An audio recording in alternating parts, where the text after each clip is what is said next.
Chapter 4. Noah found Hazel a little bit drunk in the small garden. The air smelled like dirt and wood smoke. It was full dark now, and Hazel was sitting at the edge of the garden holding a half-empty bottle of wine. Hey, we got worried about you. Thought you might have been eaten by goats. Hazel gazed up at him. It was in the book. Maybe she was more drunk than he thought. What was in the book? You sure you're okay? Want me to get Annie? Hazel wrinkled her nose and tugged him down next to her. There was another book.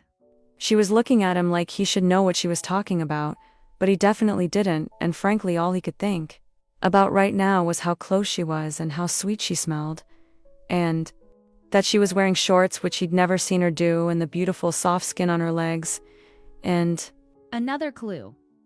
she said, dropping her voice like it was he didn't get to savor that thought because her mouth crashed into his before he could register what was happening, and oh God, she tasted like berries and wine. A soft groan left his mouth before he could stop it, and Hazel leaned deeper into him. Her hands had come to rest on his chest, and she twisted her fingers in his shirt, pulling him closer. And Noah wanted to kiss her.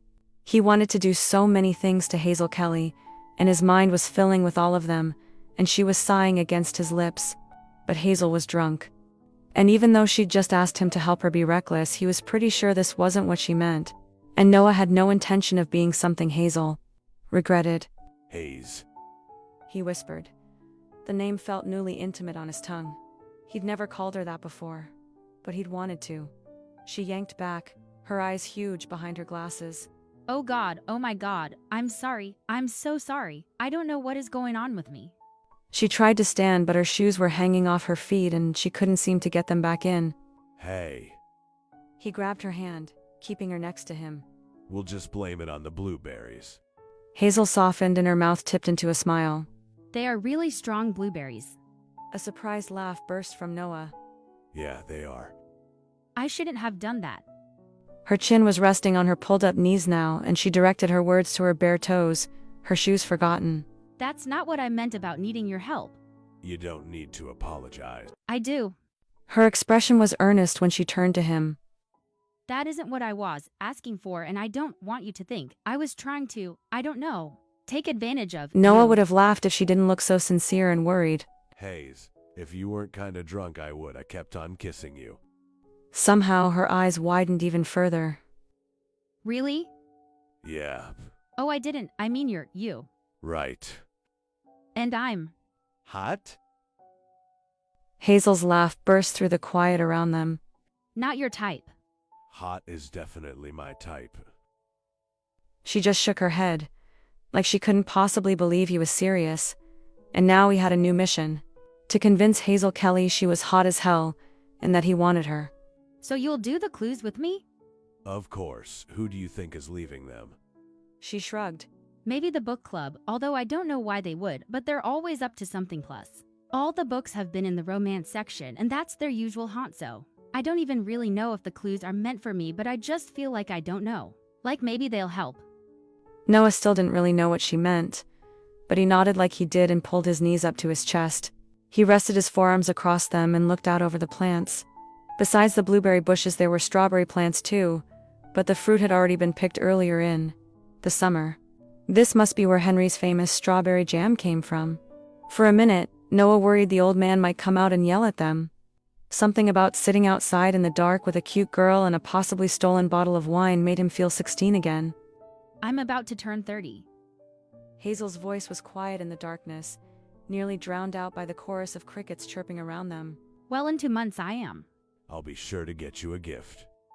She huffed a little laugh before going on. I feel like I forgot to do my 20s, like I didn't fully live them, or something. I feel stuck. And these clues will help you get unstuck. Hazel's breathy laugh sent a little thrill down Noah's spine. It sounds stupid. Not stupid. I just want to have a fun summer. What's left of it anyway? Well, you hired the right guy. I'm not paying you. Noah laughed. Good, that would make me feel dirty. Hazel smacked his arm, tipping into him slightly before righting herself. Wait, how old are you? She asked, like this was suddenly very important. He liked tipsy Hazel.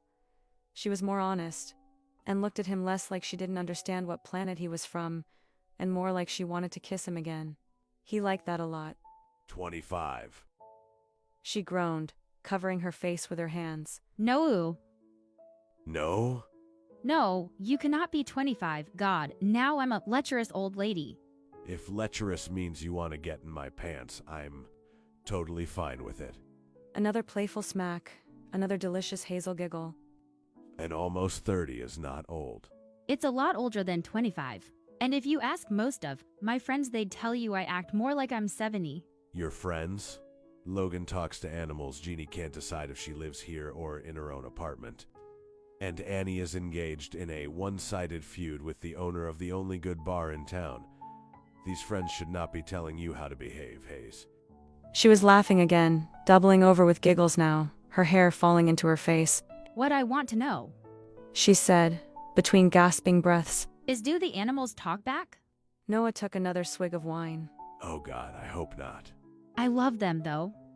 She said, her giggles petering out. Of course you do. I just meant don't let them dictate how you think about yourself. Very wise for someone so young. Noah huffed and nearly protested, but Hazel was leaning into him now. The side of her body pressed against the side of his, and he couldn't form sentences or complete thoughts. So he just took another sip of wine, and then passed her the bottle. She took a sip too, and sighed. Her head was nearly on his shoulder, her soft curls brushing against his chin. What's this one from? Her finger traced lightly over the tattoo of a scorpion on the inside of his forearm. Noah shivered.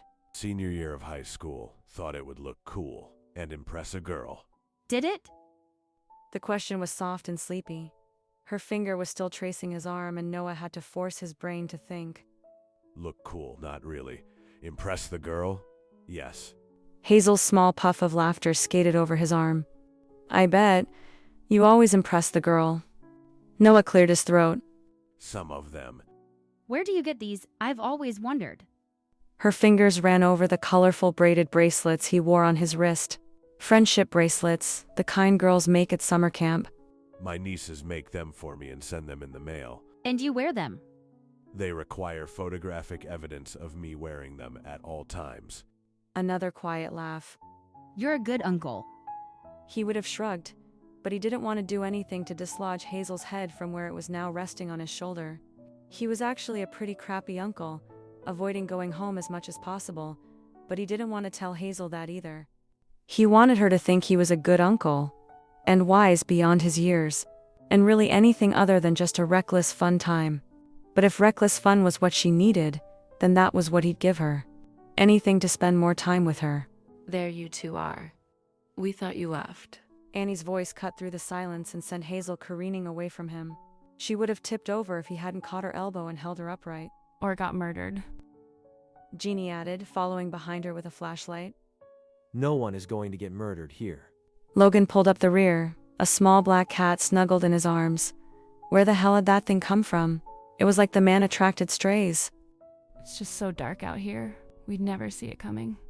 Jeannie shone the light across the strawberry patch, lighting up the incriminating scene of Hazel and the wine and Noah beside her. Jeannie's eyebrows rose. What you guys doing? Eating berries. Hazel said, shielding her eyes from the light. You and Noah were just sitting here in the dark, eating berries. Annie said, eating berries like it was the most absurd thing she could imagine. Yep, that's what we were doing. Noah stood and held a hand out to Hazel, who took it and let herself be hauled up. She brushed the dirt off her butt and faced her friends. Sorry I drank all your wine.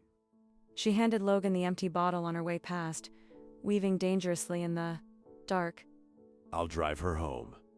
Noah followed her toward the driveway, ignoring the surprised and curious faces of their friends. To her home, not yours. Annie called after him and he waved her off.